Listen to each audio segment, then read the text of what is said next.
শ্রদ্ধেয় দর্শক মণ্ডলী, অত্যন্ত গুরুত্বপূর্ণ একটি বক্ষব্যাধি এখন আপনাদের সঙ্গে আমি একটু আলোচনা করব। তাকে বলে নিউমোনিয়া। আপনারা জানেন যে নিউমোনিয়া অত্যন্ত প্রাচীন একটি রোগ। আজ থেকে 2500 বছর আগে হিপোক্রেটস তিনি এই নিউমোনিয়া রোগটি আবিষ্কার করেছেন। নিউমোনিয়া অত্যন্ত কমন একটি রোগ। সারা পৃথিবী জুড়ে প্রতি বছর প্রায় 45 কোটি লোক এই নিউমোনিয়ায় আক্রান্ত হয়, যার মধ্যে 40 লক্ষ লোকই মারা যায়। অর্থাৎ নিউমোনিয়া আমরা যদি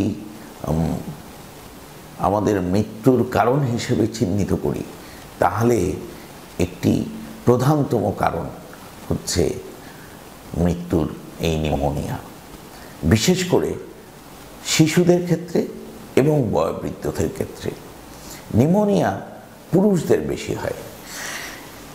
এই নিউমোনিয়া রোগে দেখা যায় যে ব্যাকটেরিয়া, ভাইরাস বা ফাঙ্গাস যে কোনো কিছু দিয়ে ফুসফুসের লাং প্যারেনকাইমা বা বায়ুথলি সেখানে সংক্রমণ হয়ে থাকে। সংক্রমণ হয়ে এই নিউমোনিয়া রোগটি ঘটিয়ে থাকে। নিউমোনিয়া রোগকে আমরা চিকিৎসার জন্য বিভিন্নভাবে ভাগ করে থাকি। যেমন ধরুন যে নিউমোনিয়া কমিউনিটিতে হচ্ছে, যেই কমিউনিটিতে রোগীটি থাকে, যেই পরিবেশে, সেখানে তাকে আমরা বলি কমিউনিটি অ্যাকোয়ার্ড নিউমোনিয়া। নিউমোনিয়া যদি হসপিটালে হয়ে থাকে তাকে আমরা বলি হসপিটাল অ্যাকোয়ার্ড নিউমোনিয়া। এইভাবে নিউমোনিয়াকে ভাগ করে আমরা চিকিৎসা করে থাকি।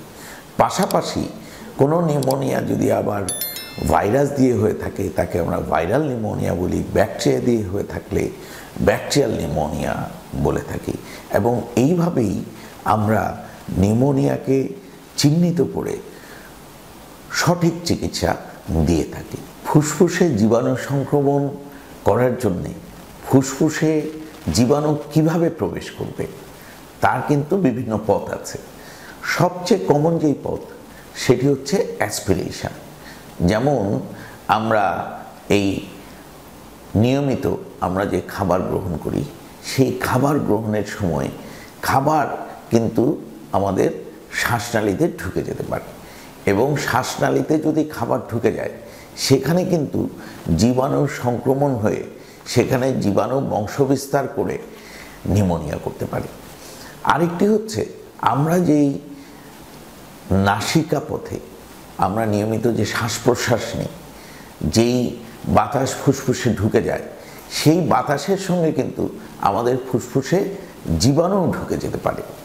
আবার ধরুন আমাদের শরীরের রক্তের মধ্যে যদি কোনো জীবাণু প্রবেশ করে থাকে বিভিন্নভাবে, যেটি ব্যাকটেরিয়া হতে পারে, ভাইরাস হতে পারে, সেই একই জীবাণু কিন্তু আমাদের ফুসফুসেও ঢুকে বিভিন্ন রকমের ইনফেকশন করতে পারে।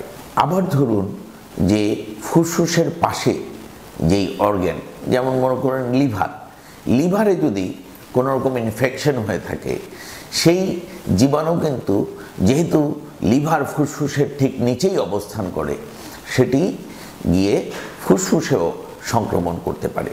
অর্থাৎ আমাদের ফুসফুসের মধ্যে এই খাবারের সঙ্গে, বাতাসের সঙ্গে, রক্তের সঙ্গে বা সরাসরিভাবে যে কোনো জীবাণু গিয়ে ফুসফুসের বায়ুথলিতে সংক্রমণ করে এই নিউমোনিয়া রোগের উৎপত্তি ঘটাতে পারে। আপনি কিভাবে বুঝবেন যে আপনি নিউমোনিয়ায় আক্রান্ত? হঠাৎ করে হয়তো দেখলেন যে আপনি তীব্র জ্বর, তারপরে আপনার কাশি শুরু হলো, বুকে ব্যথা শুরু হলো। 3-4 দিনের মধ্যে আপনি এই বুকে ব্যথা, কাশি এগুলোর পাশাপাশি হয়তো কাশির সঙ্গে একটু রক্তও যেতে পারে। যদি দেখেন, হয়তো দেখবেন যে আপনার আগে তেমন কোনো রোগ ছিল না, অথবা আগে থেকে হয়তো আপনি কোনো না কোনো রোগে ভুগছেন। যেমন মনে করেন ডায়াবেটিস যদি আপনার নিয়ন্ত্রণে না থাকে তাহলে কিন্তু আপনার নিউমোনিয়া হওয়ার সম্ভাবনা বেশি। এবং আমি আগেও বলেছি যে বিশেষ করে শিশুদের ক্ষেত্রে বা বয়োজ্যেষ্ঠদের ক্ষেত্রে নিউমোনিয়া হওয়ার প্রবণতা বেশি। যদি এই ধরনের সিমটম হয়, আপনারা কালক্ষেপণ না করে আপনার চিকিৎসকের পরামর্শ নেবেন। আপনারা যখনই চিকিৎসকের কাছে যাবেন তখন তিনি আপনার কিছু পরীক্ষা নিরীক্ষা করবেন। তার মধ্যে রক্ত পরীক্ষা, একটি চেস্ট এক্সরে করবেন এবং চেস্ট এক্সরে করে হয়তো দেখবেন যে এক্সের মধ্যে কিছু সাদা সাদা স্পট পড়ে গেছে। তাকে আমরা হয়তো বিভিন্ন রকম নাম দিয়ে থাকি, যেমন কনসোলিডেশন বলে থাকি বা ওপাসিটি বলে থাকি। এই ধরনের থাকলে তখন চিকিৎসক ধরে নেন যে আপনি নিউমোনিয়ায় আক্রান্ত হয়েছেন। তখন আপনার শ্লেষ্মা পরীক্ষা দিয়ে দেখতে হবে যে এই আপনার নিউমোনিয়ার কারণ কি। সেটি যদি ব্যাকটেরিয়া দিয়ে হয়, সেই ব্যাকটেরিয়াটা কোন ধরনের ব্যাকটেরিয়া, এবং সেভাবেই তিনি আপনাকে চিকিৎসা করবেন। কিন্তু একটি জিনিস মনে রাখতে হবে, সেটি হচ্ছে যে এই শ্লেষ্মা পরীক্ষা বা অন্যান্য পরীক্ষার জন্য নিউমোনিয়ার রোগীদের যেন চিকিৎসায় বিলম্ব না ঘটে।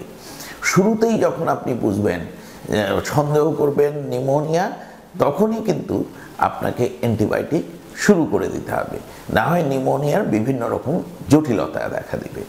আপনি নিউমোনিয়ার চিকিৎসা যখন করবেন তখন আপনি যেই অ্যান্টিবায়োটিক দিবেন সেই অ্যান্টিবায়োটিক যেন যথাযথ যৌক্তিক হয়, সেটি ডোজ, তারপরে সেটি সেন্সিটিভিটি যেন ঠিক থাকে। যদি ঠিক না হয়, সেই ডিউরেশন, যে পরিমাণ যতদিন দেওয়া উচিত, সেটি যদি কোনোভাবে ব্যত্যয় ঘটে, সেক্ষেত্রে কিন্তু সেই অ্যান্টিবায়োটিক রেজিস্ট্যান্স হয়ে যায়, যেটি অত্যন্ত গুরুত্বপূর্ণ সারা পৃথিবী জুড়ে এখন। কারণ দেখা যাচ্ছে যে এমন এমন জীবাণু আমরা আবিষ্কার করছি যেটি কোনো অ্যান্টিবায়োটিকই কাজে লাগছে না। সেটি সকল ধরনের অ্যান্টিবায়োটিক প্রতিরোধী, যাকে আমরা মাল্টি ড্রাগ রেজিস্ট্যান্ট অ্যান্টিবায়োটিক বলে থাকি। সেই ক্ষেত্রে আমাদের কিন্তু রোগীদেরকে বাঁচানোর জন্য খুব কঠিন হয়ে যায়। এই নিউমোনিয়া যদি একটি সাধারণ রোগ, মাঝে মাঝে এই নিউমোনিয়ার জন্য আমরা রোগীর মৃত্যু পর্যন্ত ঘটতে পারে।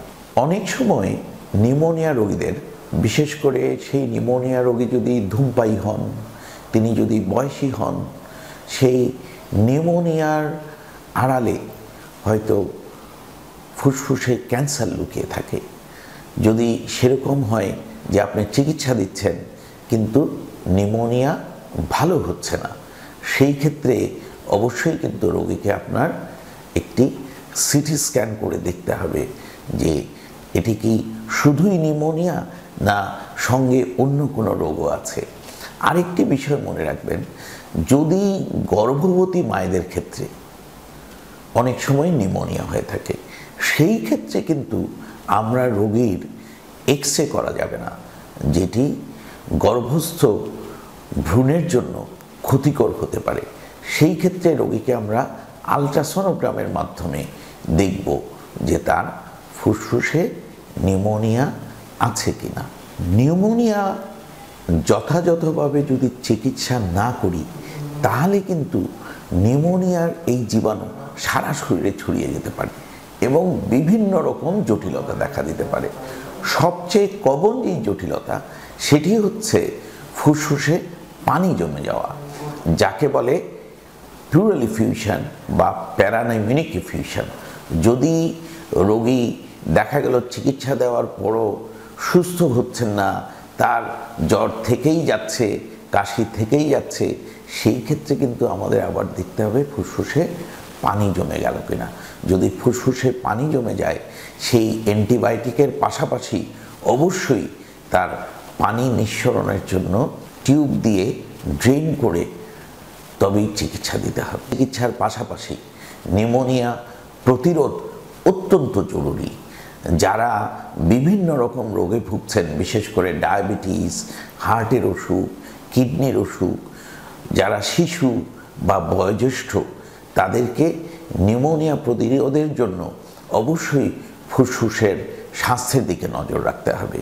পরিমিত পানি খেতে হবে, ফলমূল খেতে হবে, নিয়মিত ব্যায়াম করতে হবে এবং নিউমোনিয়া প্রতিরোধ করার জন্য ইনফ্লুয়েঞ্জার টিকা প্রতি বছর এবং নিউমোনিয়ার টিকা 3 থেকে 5 বছর পর পর দিলে তাহলে পরে নিউমোনিয়া প্রতিরোধ সম্ভব।